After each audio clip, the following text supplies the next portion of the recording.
Welcome to Not Factory Approved. This is an 86 F-150. I'm sure this particular problem is not unusual to any Ford of that vintage. It has a connector, it looks like that. Somebody has butchered the ignition switch, which normally runs through here. And of course I can't get it through there. And I've taken one of these apart before, the steering wheel lock mechanism, and there's no way I'm doing it again. It is a jigsaw extraordinaire, and chances of getting things right or not losing a pin, I'm just not going to do it. I also forgot that the ignition switch has been butchered, and the steering column butchered as well. Fortunately, I got the parts from a parts truck, so that all has to go on, and I got to get the switch in there. I suspect those two wires are to start it that are hanging down by the column, but don't know for sure. I wanted to take this connector apart, and I'll show you how simple it is. I was amazed. You take a small screwdriver, about 1/8 inch or so, fit it in that tab, and the tab pops up. Do it carefully. You can pull it out. And you're left with these and those locking tabs. Make sure you make a diagram of where every wire goes. You're going to be having fun. So you pull this tab back slightly. That loosens it. Out it comes. Just like that. And if you want to lock it, it just goes right back in. Actually it was this side, but it doesn't matter, I'm going to be taking them all out anyway. There it is, locked. Hope that helps. One thing to note is that when things like this come off, this is special tape used by the manufacturers for electrical work. It doesn't get sticky and fall apart like electrical tape does. But for car wiring, this cloth tape is invaluable. Show you the roll. That's what it looks like in the raw. And of course it's Yongcheng, made in, what do they call it? VC industrial tape. But there are others. It actually does work well, even though it's faraway land where they eat a lot of rice. So I've taken the connector off. I've taped that up so it can go through the column, and then I will slide this up through later into the column, because it just makes it awkward trying to go from the top side. I hate to be a worrywart, but this spark plug wire is off, and there's no spark plug in there. Now, my friend that sold this to me couldn't remember why they retired it. So, but the engine does turn easily by hand. You can just grab the pulley down there, the crank pulley, and I have no problem turning it. I haven't checked for compression or anything. So, one thing I will do though is I'll spray this all down, clean it all up. I hate working on filthy engines, and this is definitely filthy. Now, I took the air pump off, and that's a big mess down in there. And for some reason, Ford makes it so you have to take the alternator off before you can get all the bolts out of the air pump bracket. But I did that, and I can go back on and I'll clean that as well. And I have to figure out what to do with these air pump lines. There's a sensor here. So, not sure where that fits into the grand scheme of things. This is way too filthy, this engine. But I guess what I'm going to have to do is get down in there and blow that out. All that junk that's in there from mice. Fortunately, it looks like they haven't chewed any wires, which is amazing. And then put a shop vac on it at the same time. See if I can suck that out without spreading it everywhere. But today I'm going to see if I can get it running. So I was going to take the injectors all out, but to do that, I think the intake manifold has to come off, and that's got no appeal at all. So I'll see how much I can clean things out I'll put some injector cleaner in the rails, see if I can blow that through by activating the injectors, and then I shall get a spark plug or 8, see if I can get it going, blow the lines back. Haven't found the fuel pump yet, so I don't know if it's underneath, electric, or what. I'll have to dig and find. Tried to remove this connector. I get the clip off easy enough, but I can't pull the hose out. I don't really want to force it, so I'll leave that for now. This front edge had a Schrader valve in it, which appears to be special, which would make sense since there's fuel in there. So I'm going to try and fill up that line, see if I can get some fuel injector cleaner in there, and then maybe activate them. Try and get some action out of this thing. Here's the spark plugs I took out of one bank, this right-hand bank. I cleaned this one, and they don't look too bad. I'm going to replace them anyway, but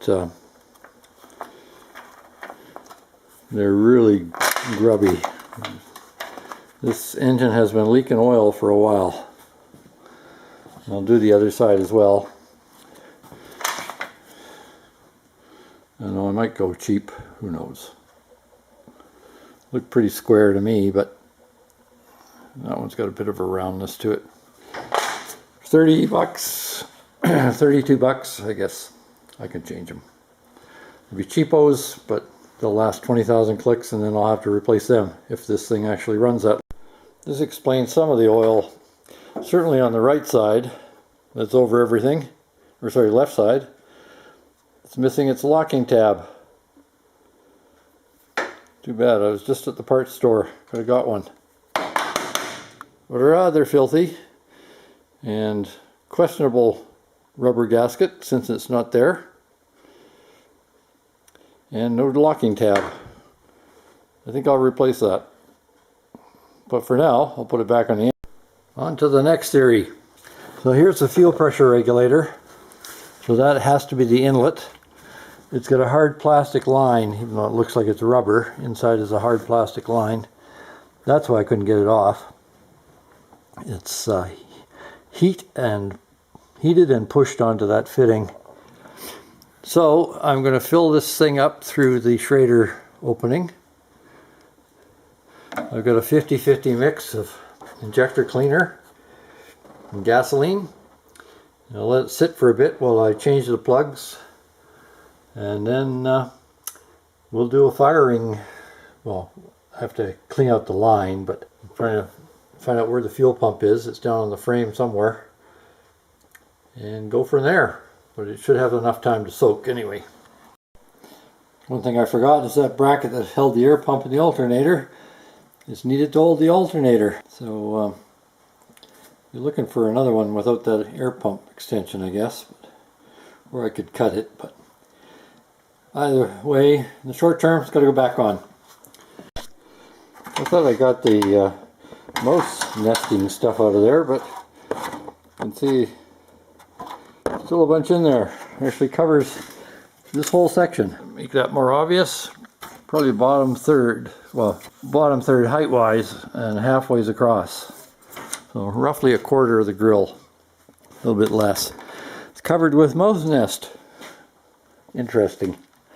So I'm about to apply power. I don't see any chewed wires, which is a miracle. It helps to have a greasy vehicle.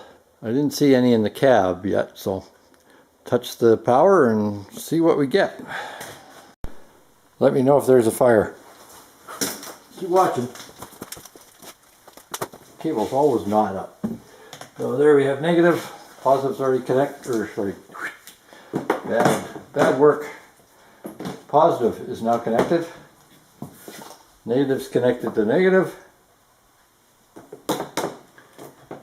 Little sparks, not big sparks.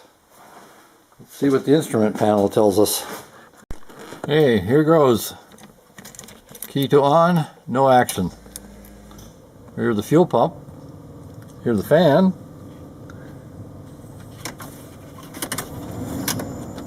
Got different levels of fan.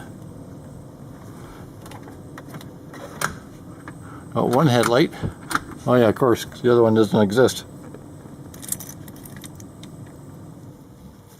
And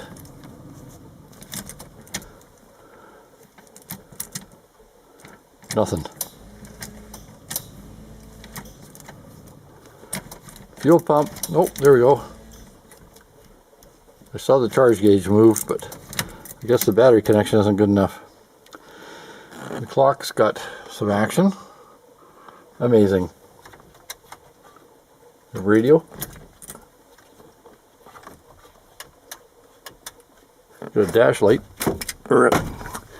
Anyway, turn that off. Ignition off. It's reading 85,000. So I'm suspecting that's 185. But I'm hoping it's 185, not 285. Let's see if we can improve. Well, I'll check for fuel leaks and see if I can improve the battery connection. I don't see any fuel running out that side. No obvious fuel there. Everything looks, you know, mucky but dry.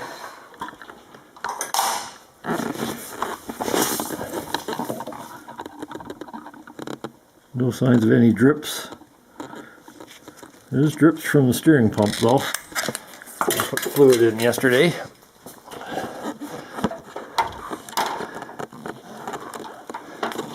Lots to do.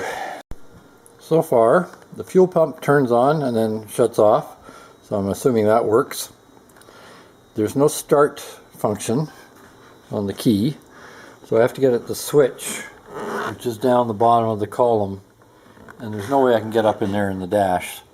So I'm going to lower the column and see if I can find out what's going on. I did check over at the solenoid, over on the side of the engine compartment, and there is no signal getting there to engage the solenoid. So that's the problem. Now to find out how to fix it. So I took the ignition switch out, which rides up on top of the column. You have to remove this mounting bracket completely. Then the column drops down, you can get at the switch, detaches very easily. Two tabs on the wiring harness. And the socket, it pulls out. I checked it with an ohmmeter and it didn't seem to be working quite right.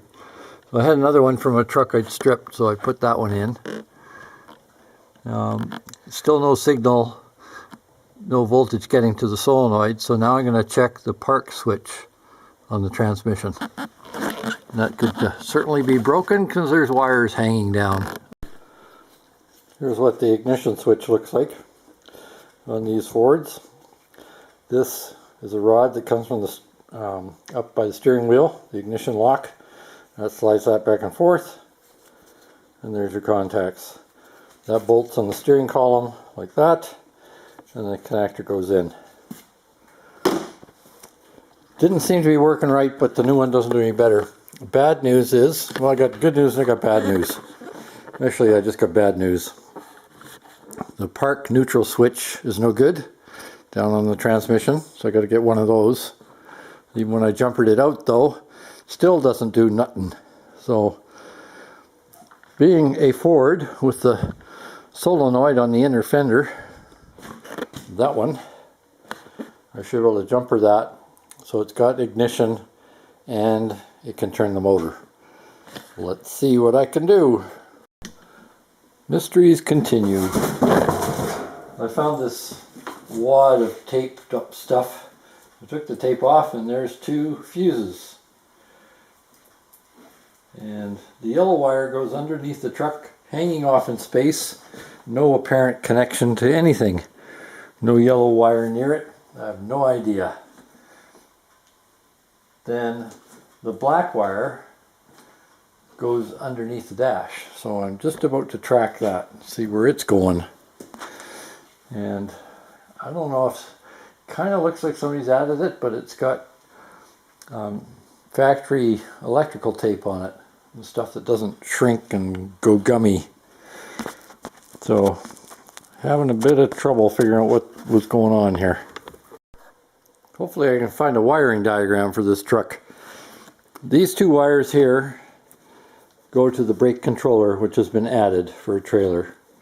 So this yellow one is hanging underneath the truck from the frame. Obviously it went to the rear socket for the trailer connector. These are just inline fuses for protection, so I'll just have to cover those up again and mount them some way. But for now, I'm just going to leave that disconnected because I don't need it, and I certainly don't want a live wire hanging loose underneath. But this is still an issue. I think this has a problem because when I short it out, take off this connector and short it out to the positive, I get nothing. No movement, no clicking, nothing. So that's likely no good. But I'm also not getting any power here. I'll check again, but I wasn't before, even after I'd changed the switch. So I'll check it one more time. It's down to, there's a wiring problem somewhere. So one proper logic solution and one failed logic solution. The automatic overdrive transmission has a switch for park and neutral. I think it's park and reverse, but the manual says park and neutral. That was bad, so I replaced that at $116. I also replaced the solenoid. I didn't think it was working because I shorted it across from the positive to the activate pin, and nothing happened. Not thinking, where's the ground in this situation? I assumed it went to here, or sorry, went to the, never mind. I assumed nothing. So the logic is, where's the ground? There isn't one, because this mounts up on the fender, like that. So I replaced that probably for no good reason. It wasn't terribly expensive, but didn't need to do it. Anyway, now the engine turns over. If I jumper this to ground, the engine turns over. Moving on, I'll put all the electrics and vacuum and everything back together on the fender, paint the fender, put it back on, and I can ground this easily and go from there. I'm going to try cranking it. It does turn over. I'll show you where the gas is coming from in a minute. So I just took this jumper cable and ran it off to ground. I used red just to confuse the innocent. The air filter is off. Twin plenum, look at that. So now, try it out. It's got no coolant, no power steering fluid, brake fluid on the front. Now the gas is here, hooked up to the electric fuel pump. It's all clean. So let's try it out.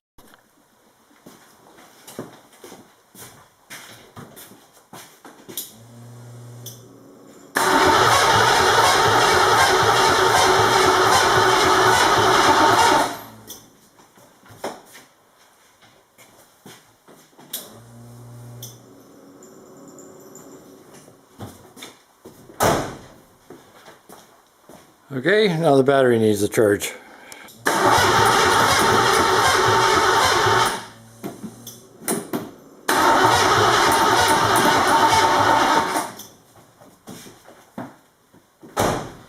It did fire, honest, before.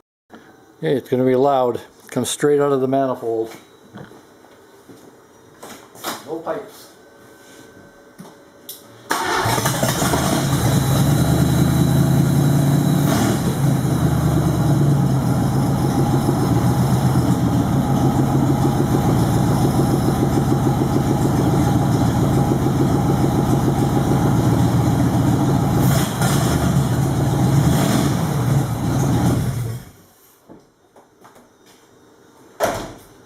Just like that. Piece of cake. Surprisingly, it's showing normal oiling pressure and it's charging. Amazing. So I've got a pipe from a 351M. I doubt very much it'll bolt up, but I'll give it a shot. In the temporary anyway. And I see that the exhaust manifold has been welded. It's not such a great idea, but I mean, I would do it too. So see if I can get a muffler on this thing and what noises it's making. Certainly sounded good there. Idling away, so obviously the fuel injection's working. Please don't forget to like, share, subscribe, or even notify, or any of the above, or all of the above. Thank you.